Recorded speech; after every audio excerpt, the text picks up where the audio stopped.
are at least 10% of the people in country X who are 65 years or older employed.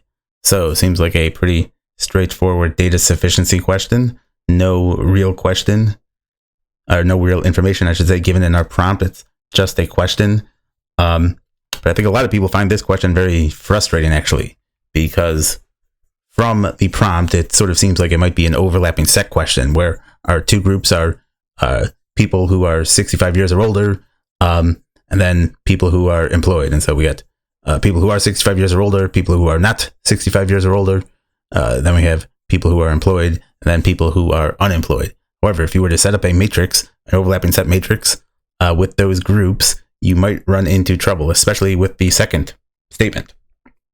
So if I look at the second statement, now they give us this sort of third group of men and women,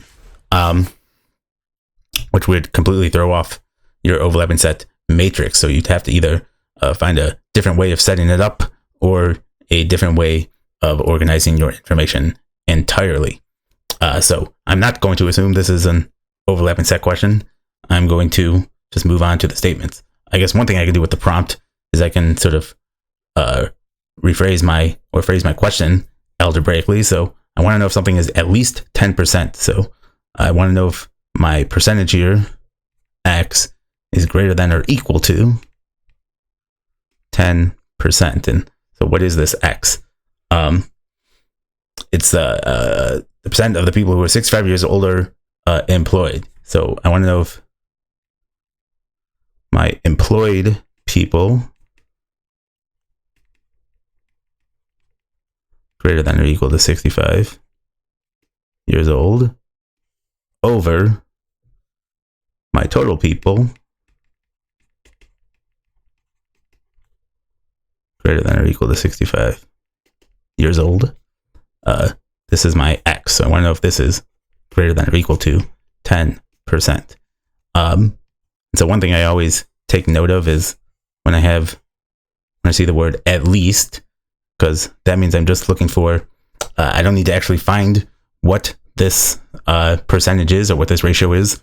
I just need to find the minimum it can be. Because if I know what the minimum is, that'll be good enough to tell me if it's at least 10%. So that's one thing to keep in mind. Statement 1. In country X, 11.3% of the population is 65 years old or older. So, not much information given here, and especially that doesn't give me any employment information. So by itself, I can say without doing any calculations, this is certainly going to be insufficient. So I'm not even going to bother with this 11.3. Statement 2. In country X, of the population 65 years or older, 20% of the men and 10% of the women are employed. So now they give me some information about the population of people greater than 65 years as a whole, as well as employment. So I gotta look at this statement a bit more carefully. Now I think a lot of people would cross this off as insufficient, just from the fact that even though it says 20% of the men are employed, 10% of the women are employed, it doesn't tell me anything about what percent of my population are men and what percent of my population are women. And so based on that, there's infinite values for what the employment rate can be among people 65 years or older, therefore insufficient. But remember, even though that is true, we just need to know something about what our minimum is. And so can we find that based on this information? And so this illustrates a good point just about how weighted averages work in general. So if we were to take this fraction here and now phrase it, break it down further in terms of men and women like they have here, what are we looking for? So we're looking for our employed people greater than 65 years, which should really be our employed men plus our employed women. And so that would be 0.2 M, where M is our men greater than or equal to 65 years old, plus 0.1 W, where W is our women greater than or equal to 65 years old, That's just all over our total population of people greater than 65 years old, which is our men plus our women. And so let's just think about this. Can we find some sort of range for our this employment rate? And we absolutely can. We can find not only the minimum, we can find the maximum. So what would the maximum employment rate be for this country? Well, given that men are employed at twice the rate of women, the maximum employment rate would be a situation where 100% of our people 65 years or older were men, because men have the higher employment rate.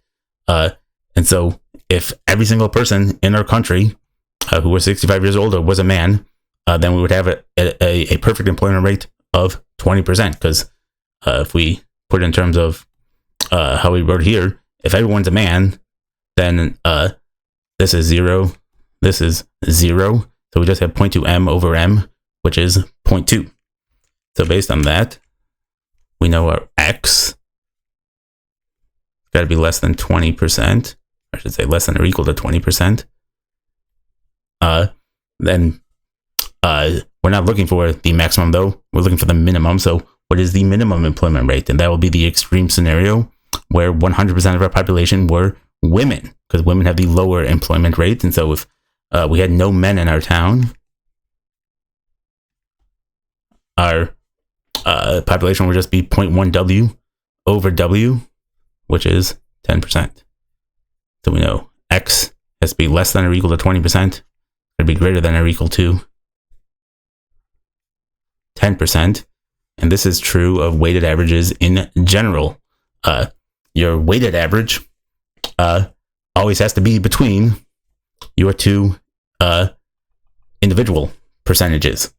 And so in this case, as long as we have at least one man and one woman, this number here will be greater than 10% and less than 20%. And then in these two very extreme situations where we had 100% men or 100% women, it can be exactly equal to 20% or exactly equal to 10%, but that's unlikely. So again, we only care about our minimum because we want to know if X is greater than or equal to 10%. And from this, we know, in fact, is exactly what the second statement is telling us. So B, even though it is true there are infinite possible values in between 10 and 20% of which our X could be, we do know that every single one of those infinite values is going to be greater than or equal to 10%, which is kind of weird to say, but in fact is true.